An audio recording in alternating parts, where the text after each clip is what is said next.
Welcome students, आप सभी का एक बार फिर से स्वागत है अपनी इस ऑनलाइन क्लास में।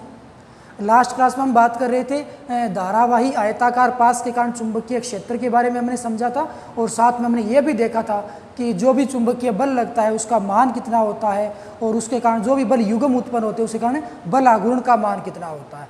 तो बल आघूर्ण को हमने कितना प्राप्त किया था बच्चों? बल आघूर्ण को हमने ये देखा था कि tau is equal I A B sine theta, इतना मान हमने प्राप्त किया था। ये तो बात हो गई थी एक फेरे के लिए कि अपने पास जो भी आयताकार कुंडली है उसमें केवल एक ही फेरा, एक ही चक्कर है तार का। यदि यहाँ पे चक्रों की संख्या n कर दें तो बच्चों ये सूत्र क्या बन जाता है? N I A B sine theta. ये n कुंडली के लिए प्राप्त हो जाता है हमें। अब यहाँ पे ये जो आपको वैल्यू दिखाई दे रही है वो एन आई ए नज़र आता है। एन आई ए बच्चों यहाँ पे होता है चुंबकीय आघूर्ण, जिसको अपने कैपिटल एम से रिप्रेजेंट करते हैं, और टो बराबर उस केस में बन जाता है एम बी साइन थीटा। और यहाँ पे ये चुंबकीय आघूर्ण एम कैसे प्राप्त होगा कि एक वर्ताकार लूप होगा, उसके अंदर अपने धारा प्रवाहित करेंगे तो एक निश्चित डायरेक्शन में चुंबकीय आघूर्ण उत्पन्न हो जाएगा। और ये डेरिवेशन बच्चों अपने पास नेक्स्ट लेसन में, लेसन नंबर 8 में आने वाली है, उसमें मैं इसको एक्सप्लेन करूंगा कि एम का मान एन आई ए कितना होता है। एन यहाँ पे केवल फेरों की संख्या है, मोस्टली एक फेर की बात करूँ तो एम का मान बच्चों आई इंटू ए होता है। ये अपने पास चुंबकीय आघूर्ण होता है, और इसकी डेरिवेशन आपको लेसन नंबर 8 यानी कि नेक्स्ट लेसन में मिलने वाली है। तो इसको मैं अच्छे से एक्सप्लेन करके बताऊंगा कि एम का मान इतना कैसे होता है। लेकिन फिलहाल के लिए आप ये याद रखोगे कि एन आई ए का जो मान होता है वो चुंबकीय आघूर्ण एम के तुल्य होता है, अतः टो बराबर बन जाता है एम बी साइन थीटा। तो इस सूत्र को भी आप अच्छे से याद रखोगे, एम बी साइन थीटा को। तो ये चीज़ हमने कल पढ़ ली थी। आज अपने बात करने वाले हैं धारा मापी की कि ये धारा मापी क्या होता है। तो बात कर लेते हैं बच्चों धारा मापी की। धारा मापी एक ऐसी विद्युतीय युक्ति होती है जो धारा के संसूचन का कार्य करती है। धारा के संसूचन का कार्य करती है। अब संसूचन का मतलब क्या हो गया कि ये धारा के परिमाण को भी मापेगी और धारा के प्रवाहित दिशा को भी मापेगी। दोनों काम ये एक साथ करेगी। क्या क्या काम करेगी? धारा के परिमाण को भी मापेगी और धारा की दिशा को भी मापने वाली है। हालांकि धारा की परिमाण को मापने के लिए एक और युक्ति काम आती है जिसे अपने एमीटर बोलते हैं। एमीटर भी धारा को ही मापने का काम करता है, लेकिन धारा मापी धारा के परिमाण को मापने के साथ साथ उसकी दिशा को भी बता देती है, अर्थात ये धारा के संसूचन का कार्य करती है। तो अपने पास यहाँ पे जो धारा मापी होंगे बच्चों वो दो प्रकार के होंगे। नंबर 1 हो जाएगा निलंबित कुंडली धारा मापी, और दूसरा हो जाएगा किलकित कुंडली धारा मापी। किलकित कुंडली धारा मापी अपने इनको बारी बारी से देखेंगे कि क्या किस प्रकार से होता है। अपने जो लैब में धारा मापी रखा हुआ है, जो गैल्वेनोमीटर रखा हुआ है, जिसको आपके ऊपर आप कैपिटल जी देख पाओगे, लैब में अपने जो भी गैल्वेनोमीटर होता है, धारा मापी होता है, वो किलकित कुंडली धारा मापी होता है। अपने आज बात करने वाले हैं ये निलंबित कुंडली धारा मापी कैसा होता है, ये किस प्रकार से पाठ्यांक को पढ़ता है, रीडिंग नोट करता है। तो बात करेंगे सबसे पहले निलंबित कुंडली धारा मापी की कि ये क्या सिस्टम रहने वाला है। तो बच्चों अपने सबसे पहला हेडिंग होगा, सबसे पहला पॉइंट होगा निलंबित कुंडली धारा मापी।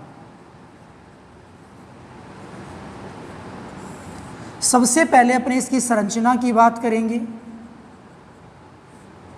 कि इसकी संरचना किस प्रकार की होगी।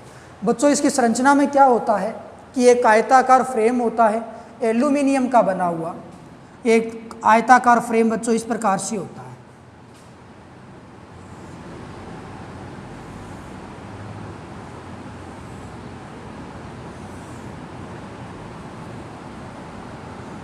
कुछ ऐसा सिस्टम होगा इसमें।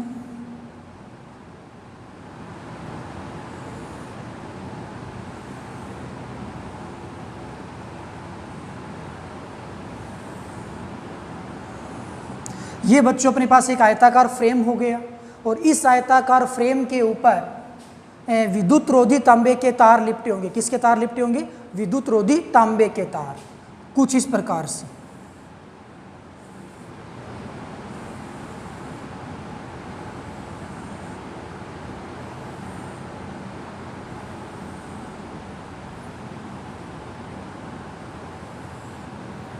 ये अपने पास हो गए विद्युत रोधी तांबे के तार। इस आयताकार एल्यूमिनियम के फ्रेम के चारों ओर लिपटे रहते हैं। विद्युत रोधी का मतलब हो गया कि इस तांबे के तारों पे पॉलिश की गई होती है और इस तारों में धारा प्रवाहित करेंगे तो जब ये तार एक दूसरे को टच करेंगे तो उस केस में शॉर्ट सर्किट नहीं होगा। अब यहाँ पे एक पतला तार लगा होता है, पतली पन्नी लगी होती है और बनी किसकी होती है? ये होती है फास्फर ब्रिंज की बनी। फास्फर ब्रिंज, फास्फर ब्रिंज एक धातु है, मिश्र धातु कह सकते हो, उसकी ये बनी हुई होती है।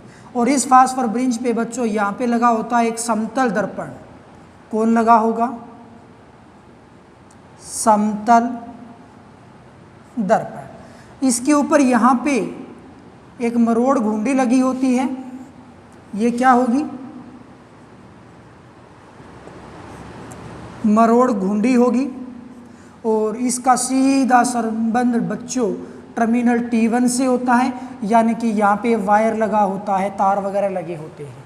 ओके, इसी प्रकार से नीचे वाले भाग पे यहाँ पे इस प्रकार से स्प्रिंग लगे होते हैं और स्प्रिंग का सीधा संबंध टर्मिनल T2 से होता है और यहाँ पे दूसरी साइड में भी तार लगे होते हैं। तो तार का, बाह्य तार का पॉजिटिव सिरा सपोज दैट यहाँ जोड़ दिया तो नेगेटिव सिरा अपने यहाँ जोड़ देते हैं। तो ऐसी कुछ व्यवस्था होती है। और यहाँ पे ये क्या लगा है? यहाँ पे ये स्प्रिंग लगा हुआ है और इस स्प्रिंग का सीधा संबंध बच्चों किसके साथ है? टर्मिनल T2 के साथ है। ओके, ऐसी कुछ व्यवस्था हो गई। ये नेगेटिव टर्मिनल हो गया और ये पॉजिटिव हो गया। चाहो तो आप यहाँ पे नेगेटिव, यहाँ पे पॉजिटिव जोड़ सकते हो। अब यहाँ पे क्या होगा कि इसके अंदर एक बेलनाकार क्रोड रखा गया होगा, यानी कि एक बेलनाकार नरम लोहे से निर्मित एक क्रोड होगा। बेलनाकार आकृति का आप नरम लोहे का टुकड़ा समझ सकते हो एक प्रकार से। ये बेलनाकार नरम लोहा क्रोड इसमें रखा गया है।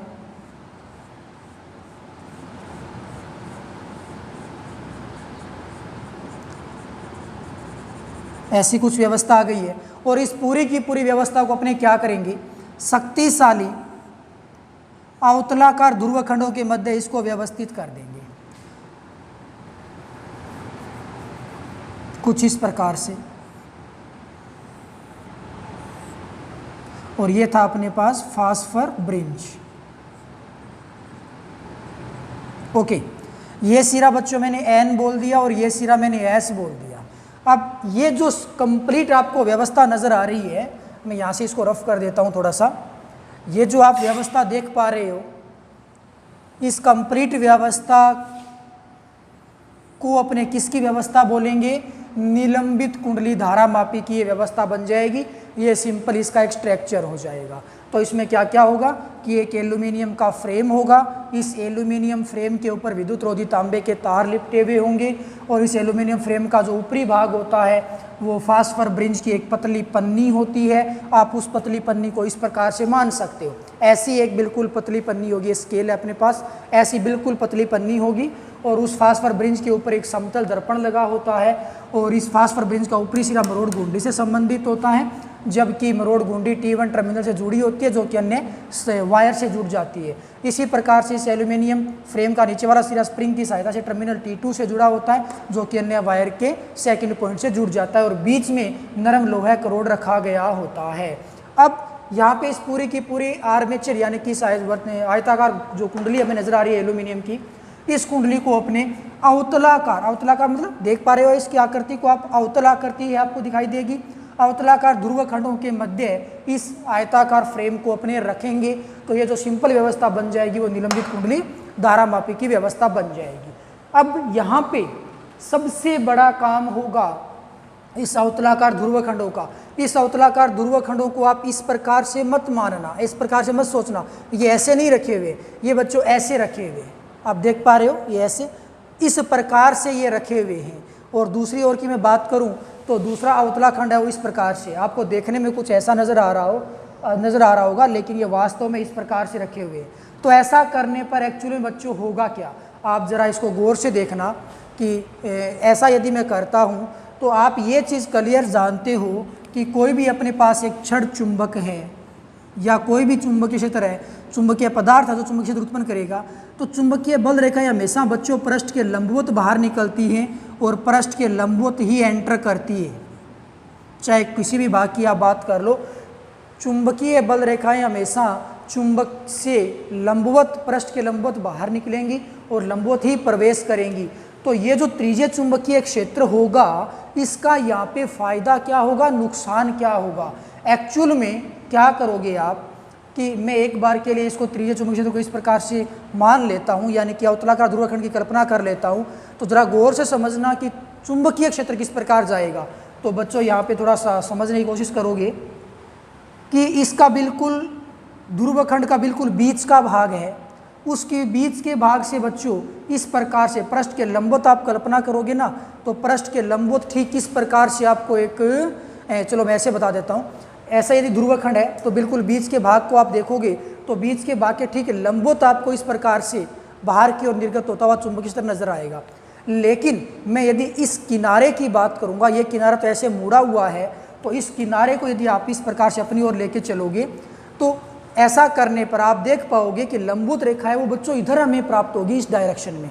ओके, और यदि मैं इस किनारे की बात करूं तो ये ऐसे मुड़ा हुआ हमें मिलेगा, तो इसके लिए लंबवत रेखा हमें इस प्रकार से मिलेगी। कहने का मतलब कि यदि मैं इसको ऐसे अरेंज कर लूँ अवतलाकार ध्रुवखंड को, तो आपको चुंबकीय बल रेखाएं बच्चों इस प्रकार से मिलेंगी। कुछ ऐसे सिस्टम होगा, यानी कि एक बल रेखा इधर जाने वाली है, दूसरी बल रेखा इस दिशा में जाएगी, एक और बल रेखा है वो इस दिशा में जाएगी, यानी कि इस प्रकार से बिखरी हुई बल रेखाएं गुजरेंगी और इसी प्रकार से दूसरे वाले पे ही आके प्रवेश करेंगी। तो कुल मिलाकर के बच्चों बात ऐसी होगी कि यहाँ से जो बल रेखा गुजरेगी वो इस प्रकार आएगी और यहाँ पे इस प्रकार प्रवेश कर जाएगी, लंबवत हो गई। यहाँ से बल रेखा गुजरेगी बच्चों वो इस प्रकार आएगी और एस के ऊपर इस प्रकार से यहाँ प्रवेश कर जाएगी, लंबवत प्रवेश करेगी। थोड़ी तिरछी हैं लेकिन यहाँ इस पॉइंट के लिए लंबवत हो जाएंगी। यहाँ की बल रेखाएं बच्चों इस प्रकार चलेंगी और यहाँ पे ये ऐसे प्रवेश कर जाएंगी। तो त्रिज्यीय आपको अवतलाकार ध्रुवखंड नजर आ रहा है ना, ये अवतलाकार ध्रुवखंड क्या काम आता है, त्रिज्यीय चुंबकीय क्षेत्र उत्पन्न करने के लिए। त्रिज्यीय यानी कि तिरछा चुंबकीय क्षेत्र, त्रिज्यीय चुंबकीय क्षेत्र उत्पन्न करेगा कौन, ये अवतलाकार ध्रुवखंड। और इसका यूज कैसे होगा अपने उसकी भी बात करने वाले हैं।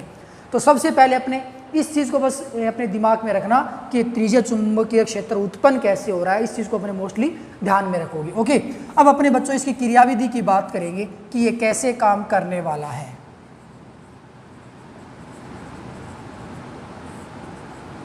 ओके, सबसे पहले क्या होगा, ये आयताकार घुंडी आपको आयताकार फ्रेम आपको नजर आ रहा है। लास्ट क्लास में हमने ये समझा था कि आयताकार फ्रेम में जब भी धारा प्रवाहित की जाएगी, इसके चारों ओर तार लिपटे हुए हैं आयताकार आकृति में, तो आयताकार पास में जब भी अपने धारा प्रवाहित करेंगे तो कल हमने ये देखा था कि वो आयताकार पास घूर्णन गति करने लगता है। और घूर्णन गति क्यों करता है, क्योंकि उस पर एक बल आघूर्ण आरोपित होता है और उस बल आघूर्ण का मान बच्चों मान कितना होता है, NIAB sin थीटा होता है।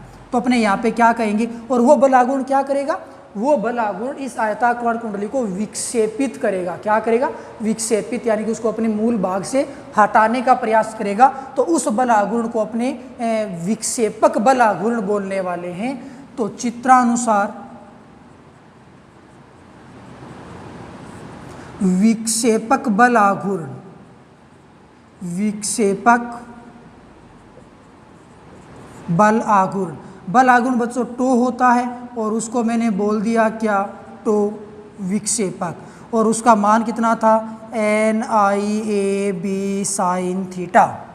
थीटा का मान यहाँ पे कितना होगा, थीटा किस किस के बीच का कोण है, A और B के बीच का कोण है। A क्या है, A इसके पृष्ठीय क्षेत्रफल को हमने बोला है, B यहाँ पे आरोपित चुंबकीय क्षेत्र होगा। तो A और B के मध्य कोण कितना बनेगा, एवरी टाइम किसी न किसी, यहाँ पे बहुत सारी बल रेखाएं होंगी बच्चों, इस बात को आप ध्यान रखोगे। इस प्रकार से बहुत सारी बल रेखाएं आपको देखने को मिलेंगी, कुछ ऐसा सिस्टम आपको देखने को मिल सकता है।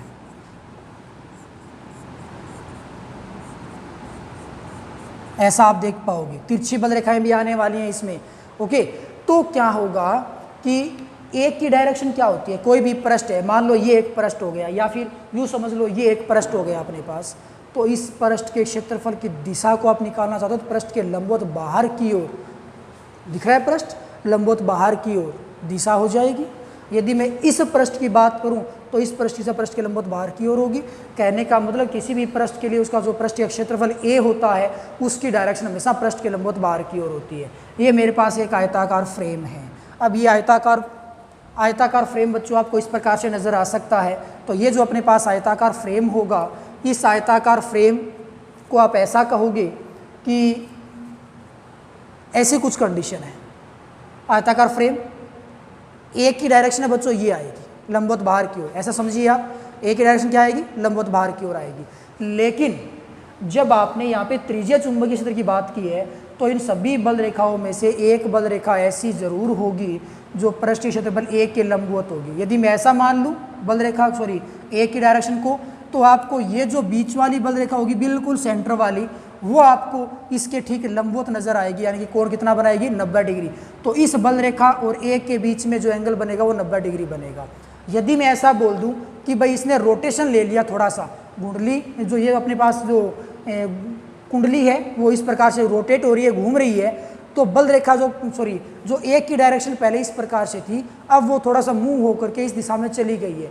अब क्या होगा, अब कौन सी बल रेखा इसके लंबवत आएगी, बल रेखाएं थी किस प्रकार से, एक बल रेखा इस प्रकार से आ रही थी, एक बल रेखा इस प्रकार से जा रही थी और एक बल रेखा बच्चों इस प्रकार से भी आ रही थी। तो ये जो बल रेखा होगी ना, आप इसको घर पे प्रैक्टिकली थोड़ा लेके समझना, इस प्रकार की व्यवस्था को स्केल वगैरह, तो ये जो बल रेखा आएगी ना वो इसके लंबवत होगी।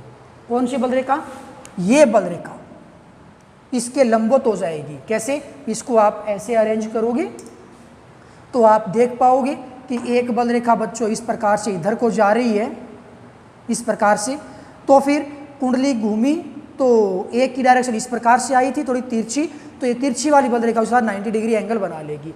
कहने का मतलब ये हो गया कि चाहे आप कुंडली को कितना भी घुमा लेना, इन हजारों लाखों बल रेखाओं में से एक बल रेखा ऐसी जरूर होगी जो इसके पृष्ठ क्षेत्रफल एक के साथ हमेशा 90 डिग्री कोण बनाएगी, अर्थात थीटा का जो मान होगा वो 90 डिग्री होगा और तो विक्षेपक का जो मान आ जाएगा बच्चों वो सिर्फ NIAB आएगा। और ये मैंने समीकरण नंबर 1 नाम दे दिया। ऐसा होने पे होगा क्या, जैसे कि अपने पास ये फास्फर ब्रिंज है, इसके नीचे लगा हुआ है कौन, आर्मेचर, यानी कि आयताकार कुंडली, आयताकार कुंडली कह सकते हो। ये आयताकार कुंडली जब घूमेगी, ये ऊपर से बिल्कुल स्ट्रोंगली दृढ़ता से बंधी हुई है, तो इस फास्फर ब्रिंज में ऐसे मरोड़ उत्पन्न होगी, ऐंठन उत्पन्न होगी, तिरछा हो जाएगा एक प्रकार से। आप इसको किसी भी एंगल से देख लो, ये पहले इस प्रकार सीधा था, अब इसको जब आप घुमाओगे तो इसमें मरोड़ उत्पन्न होगी, ऐंठन उत्पन्न होगी। और ऐंठन उत्पन्न होने पर होगा क्या, ऐंठन उत्पन्न होने पर बच्चों यहाँ पे एक तनाव बल उत्पन्न होगा, जैसा कि स्प्रिंग में होता है। स्प्रिंग में अपने इसको घुमा करके छोड़ दे तो स्प्रिंग वापस अपनी साम्य अवस्था में आने का प्रयत्न करेगा, ठीक ऐसा ही फास्फर ब्रिंज में भी होता है। आप इसको घुमा करके रख दोगे तो ये अपनी साम्य अवस्था में आने का प्रयत्न करेगा, लेकिन ये अपने मूल स्थिति से थोड़ा सा घूम जाएगा। जैसे अपने पास ये अवस्था है, जैसे कि मैं बात करूं, ये एंगल पहले इस प्रकार से था, ये बल रेखा, यानी कि डायरेक्शन को आप समझ सकते हो इस प्रकार से थी पहले। और यदि मैं इसको घुमा दूं तो आप देख पाओगे, पहले इस प्रकार से क्लियर है, अब इसको मैं घुमा दूं तो आप देख सकते हो कि जो पेन की डायरेक्शन है वो चेंज हो गई है, यानी कि पहले उसकी मूल अवस्था इधर थी, कुछ इस प्रकार से, इस प्रकार से इसकी मूल अवस्था थी। और इसको यदि मैं घुमा देता हूं तो आप देख पाओगे कि इसकी डायरेक्शन है वो चेंज हो गई है। तो कुल मिलाकर के पहले ये पेन यहाँ पे था, डायरेक्शन ये थी, अब ये डायरेक्शन इधर हो गई, यानी कि यहाँ पे जो थोड़ा सा एंगल बनता है वो यहाँ पे एक ऐंठन कोण बनता है। ऐंठन का मतलब इसमें सिकुड़न उत्पन्न होती है, ऐंठन उत्पन्न होती है किसमें, फास्फर ब्रिंज में, जिसके कारण एक कोण उत्पन्न हो जाता है। यहाँ पे जो कोण आपको नजर आ रहा था 15, 20 या 50 डिग्री जो भी नजर आ रहा है आपको, वो कोण ऐंठन कोण कहलाता है, उसको अपने फाई बोलते हैं। कौन सा कोण बोलते हैं, फाई बोलते हैं। तो यहाँ पे जो ऐंठन कोण जितनी ज़्यादा बनेगी उतना ही ज़्यादा इसके अंदर एक उल्टा बल लगेगा। जिस प्रकार से स्प्रिंग में आप देखते हो कि स्प्रिंग को जितना ज़्यादा टाइट करोगे आप, उतना ही ज़्यादा उसमें ऐंठन उत्पन्न होती जाती है और उतना ही जल्दी वो वापस साम्य अवस्था में आने का प्रयत्न करता है और उतना ही ज़्यादा वो उल्टा बल लगाने की कोशिश करता है। ठीक ऐसा ही सिस्टम यहाँ पे होता है कि जितना ज़्यादा फास्फर ब्रिंज में मरोड़ उत्पन्न होगी, उतना ही एंगल जो ऐंठन कोण मैंने बोला है फाई वो उत्पन्न हो जाएगा और उतना ही जल्दी उसके अंदर साम्य अवस्था में आने की स्थिति उत्पन्न हो जाएगी। तो वो कितनी देर तक लगातार उसमें मरोड़ उत्पन्न होती रहेगी, जैसे जैसे उसमें मरोड़ उत्पन्न होती रहेगी अपने पास एंटन कोण बनेगा, वैसे वैसे उस फास्फर ब्रिंज में एक और बल युग्म कार्य करने लगेगा जो उसको छोड़ने पे वापस लाने का प्रयत्न करेगा, वो कहलाएगा एंटन बल आघूर्ण। तो यहाँ पे मैं एंटन बल आघूर्ण को क्या नाम दूंगा, टो एंटन नाम दूंगा। और बच्चों ये जो एंटन बल आघूर्ण होता है टो एंटन, वो किस पे डिपेंड करता है, वो डायरेक्टली एंटन कोण फाई पे डिपेंड करता है कि फाई का मान जितना ज़्यादा होगा, आप जितना ज़्यादा एंगल बनाओगे, जितनी ज़्यादा मरोड़ उत्पन्न होगी, उतना ही ज़्यादा वहाँ पे बल आघूर्ण उत्पन्न हो जाएगा, टो एंटन जिसको अपने बोलेंगे। और यहाँ पे यदि मैं समानुपाती का एक निशान हटा देता हूँ तो यहाँ पे नियतांक आता है सी और फाई, ये समीकरण नंबर 2 आ गई। यहाँ पे सी क्या चीज़ हो जाएगा, सी एंटन बल नियतांक होगा। सी क्या होगा यहाँ पे, एंटन बल नियतांक बन जाएगा। अब साम्य अवस्था में क्या होता है, साम्य अवस्था में बच्चों टो विक्षेपक और टो एंटन आपस में इक्वल होते हैं। अर्थात साम्य अवस्था की यदि मैं बात करूं तो